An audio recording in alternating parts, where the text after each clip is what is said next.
Dr. Sridhar Krishnaswamy is the editor-in-chief of New India Abroad. In this video, he discusses the problems plaguing US gun control laws. This is a New India Abroad video. It has been over a week now since the horrific Nashville shooting. So, what do we know so far? Pretty much a continuation of what has been going on in this country in the recent past. The horrific nature of gun violence, especially that little children, school-going children, are being subject to. Parents having anxious time when they send their kids to school, not knowing how safely they will return. An environment of schools being turned into airport-like metal detector systems, or gun-toting security guards running around the campuses.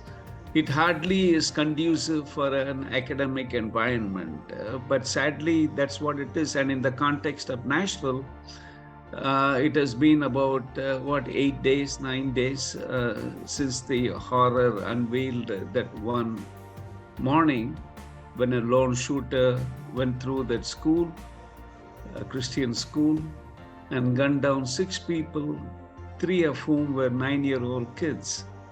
And some of the funerals have been completed, and some others will be done over a period of next few days. But then people don't seem to be in any hurry to get to the bottom line, and that is getting rid of guns. Yeah, so why is it so difficult for the US Congress or the Senate to pass gun control laws or a ban on assault weapons?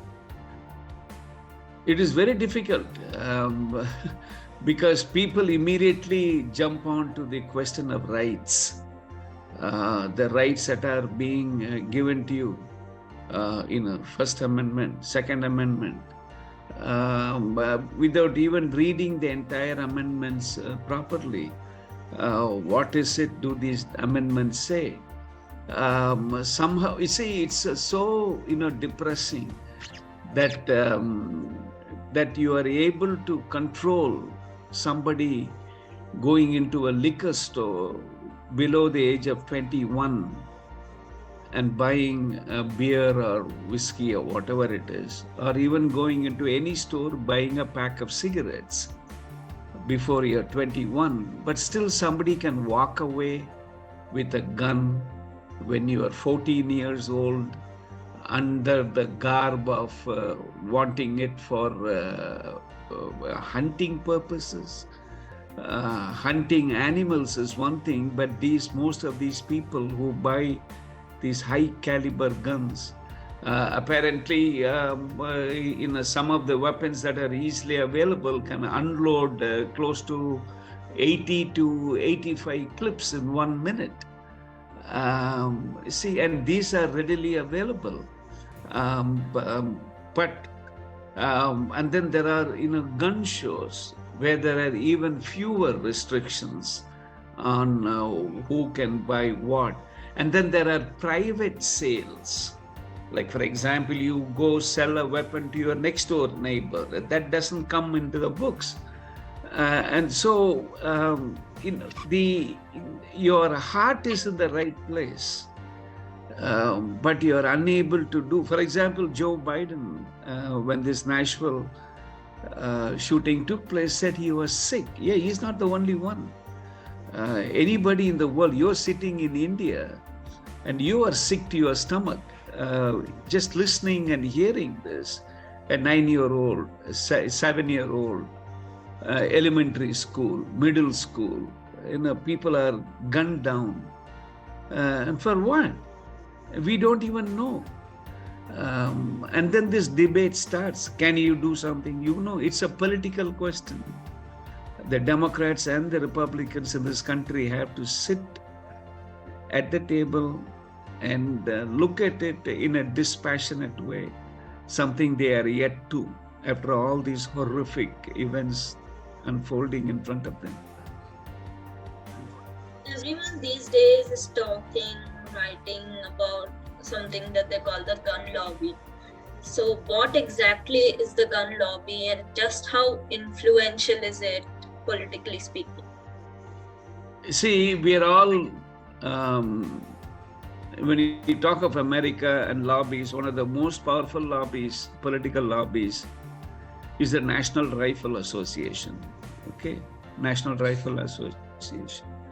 It's a very powerful gun lobby, which has got a very a definite membership that believes in the rights of people to own guns. And when you look at the gun lobbies, they are out against doing anything that restricts the right of people in what they think in their mind. They don't want any legislation that will prevent someone from having a handgun. They think it's a God-given right. It's a God-given right reinforced only by the Constitution. But when you talk to these people, over the years, it has been a standard argument. Guns don't kill people. People kill people. So basically, what are they telling you? The idea in schools, if you want to prevent school shooting, don't look at guns. Look at how you can hire extra security guards to protect the kids. That is one argument. And then there are others. For example, in the context of Nashville shooting, the sickening part is that people start looking for excuses. For example, in this context, that shooter was first identified as a 28-year-old female. And then subsequently, they said it was a 28-year-old transgender. And then third day, the police said, we don't know. Okay. So, and then immediately, the moment they used that word trans, people jumped on and said, hey, listen, see, we always keep telling you that transgenders are more prone to violence. So if we only can have laws against transgender people, then we have taken care of it. So nobody wants to look at gun or guns, as the main culprit. It's always somebody else, And these gun lobbies, they spend a lot of money in Congress for making sure they support members of Congress who are in favor of less restrictions on the sale of handguns, assault weapons. And sometimes these people even rate the members of Congress, just as how you are graded in an examination. They give you scores from A to F. Okay, so-and-so, he gets an F grade. Why? Because he's tough on guns. Oh, so-and-so, he gets an A grade. He's damn good. He doesn't want any restrictions. So that is the problem here. And again, you are very well aware that guns are always a major election issue.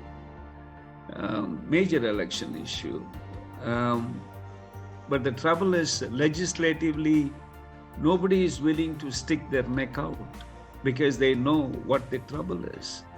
And in 2024, presidential elections of 2024, guns again will feature both during the primary season and the presidential debates.